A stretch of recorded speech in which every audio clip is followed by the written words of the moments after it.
शुक्लाम्बरधरं विष्णुं शशिवर्णं चतुर्भुजं प्रसन्नवदनं ध्यायेत् सर्वविघ्नोपशान्तये। गुरवे सर्वलोकानां विषजे भवरोगिणां निधये सर्वविद्यानां दक्षिणामूर्तये नमः।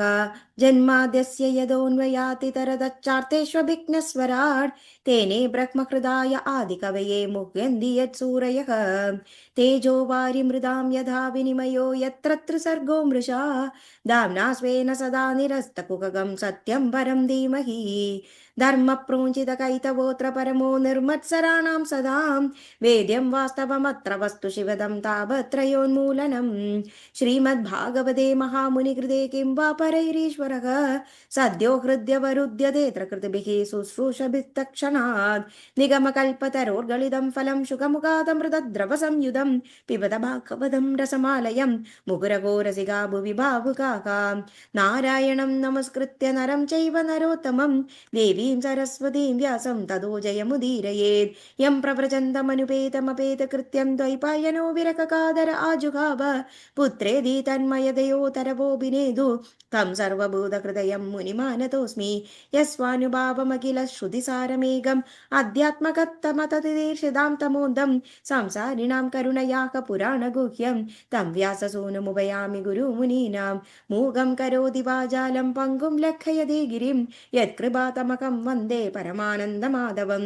यं ब्रह्मा वरुणेन्द्ररुद्रमरुतस्तुन्वन्ति दिव्यैस्तवैः वेदैः साङ्गपदक्रमोपनिषदैर्गायन्ति यं सामगाः।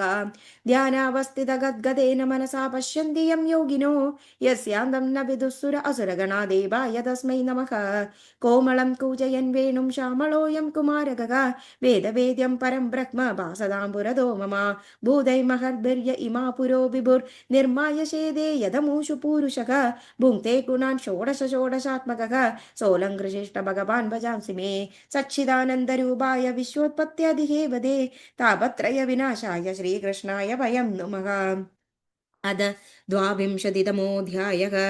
राजोवाच यदेतद्भगवद आदित्यस्य मेरुं ध्रुवं च प्रदक्षिणेन परिक्रामातो आशीनाम् अभिमुखं प्रचलितं चाप्रदक्षिणं भागवतोपगर्णताम् अमुष्य वयं कथमनुमीम् अहीति स होवाच यदा कुलालचक्रेण भ्रमदा सह भ्रमदां तदाश्रयाणां पिपीलिकादीनां गतिरन्यैव प्रदेशशान्तारश्वपुप्युपलभ्यमानत्वाम् एवं नक्षत्रराशिभिरुपलक्षितेन कालचक्रेण ध्रुवं मेरुं च प्रदक्षिणेन परिधावता सह परिधावमानानां तदाश्रयाणां सूर्यादीनां ग्रहाणां गतिरन्यैव नक्षत्रान्तरे राश्यन्तरे च उपलभ्यमानत्वात् स एष भगवानादिपुरुष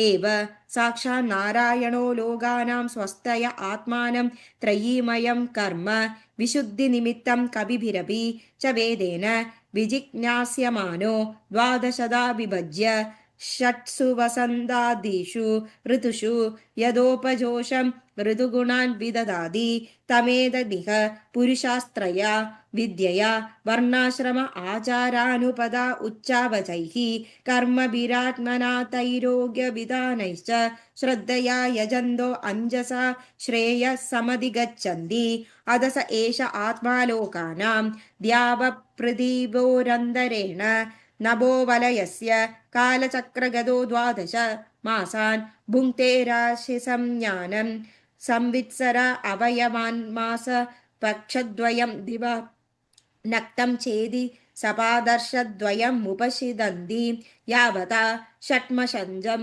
भुञ्जीत स वै ऋतुरित्युपदिश्यते संवत्सरावयवः अध च यावदार्थेन नभो विद्यां प्रचलति तं कालम् अयनमाचक्षते अध च यावन्नभो मण्डलं सह द्यावाप्यदिव्यामण्डलाभ्यां कर्ष्ण्येन सह भुञ्जीत तं कालं संवत्सरं परिवत्सरम् इडावत्सरम् अनुवत्सरं वत्समिति दानोर्ध्यमान्द्यैशैक्रसमदिग्धि समामानन्दी एवं चन्द्रमा अर्कगभस्तिभ्य उपष्टालक्षयोजनद उपलभ्यमानो अर्कस्य संवत्सरभुङ्क्तिं पक्षाभ्यां मासभुक्तिं सपादर्शाभ्यां दिनेनैव पक्षभुक्षिमग्रजारी द्रुततरगमनो भुङ्क्ते अध चापूर्यमाणाभिश्च कलाभिरमराणां क्षीयमाणाभिश्च कालाभिः पितॄणाम्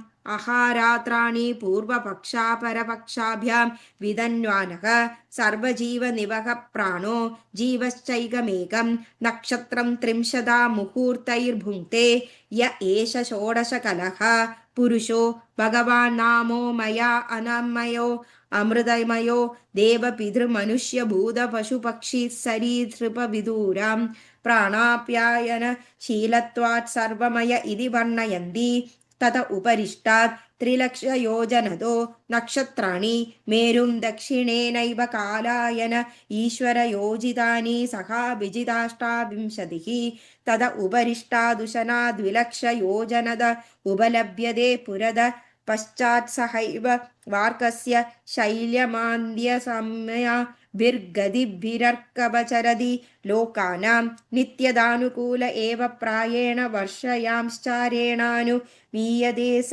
विष्टिविंश्रभग्रहोपशमनः उशनशा बुद्धो व्याख्यातदस्त उपरिष्टा 2,00,000 बुधः सोमसुद उपलभ्यमानः प्रायेण शुभकृत्यदार्काद् व्यतिरिच्येद तदादिपादाभ्रप्रायानावृष्टाभि भयमाशंसते अध ऊर्ध्वम् अङ्गारकोऽपि योजनलक्षद्वितय उपलभ्यमानस्त्रिभिस्त्रिभिः पक्षैरेकैकशो राशीन् 12 यदि न वक्रणेर्भिर्वदर्तते प्राय नाशुभग्रहोऽखः शंसकः तद उपरिष्टाद् 2,00,000 भगवान् बृहस्पति रेकैकस्मिन् राशौ परिवत्सरं चरति यदि न वक्रः स्यात् प्रायेणानुकूलो ब्राह्मणकुलस्य तत उपरिष्टाद्यो